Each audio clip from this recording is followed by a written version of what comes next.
vamos falar um pouquinho sobre estratégias que ajudam na educação inclusiva. Precisamos de algumas estratégias para atuar na educação inclusiva. Você precisa de alguns recursos também.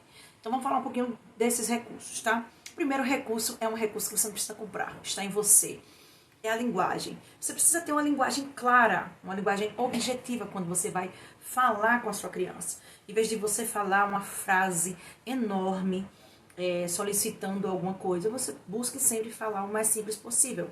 Por exemplo, efetue a conta. Ou seja, em vez de você colocar efetue a conta, faça a adição.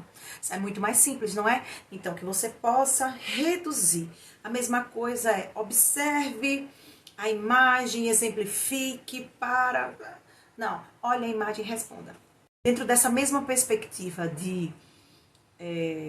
da linguagem, uma outra coisa importante é você falar pausadamente e falar um comando apenas por frase.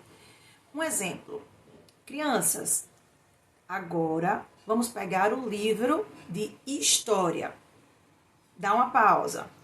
Todos pegaram o livro de história? Ok. Agora vamos abrir na página 91. O que acontece normalmente? Normalmente o que acontece é o seguinte. Peguem o livro de história e abram na página 91. Quem acabou... Então, fica uma fala poluída. E, às vezes, a criança ouviu o número da página, mas não ouviu qual era a matéria que era para pegar o livro. Então, que a gente possa falar pausadamente. E dar um comando por vez. Não dar vários comandos dentro de uma mesma frase. Então, a gente fala a primeira frase com um comando. Peguem o livro de história, né? Pegue o caderno de português. Então, a gente vai dando aos poucos. Porque, às vezes, acontece o seguinte. Pega o caderno de português e coloca em cima, ditado, né? Então, às vezes, fica faltando isso na comunicação, tá? Então, que vocês possam pensar numa forma de falar mais simplificado.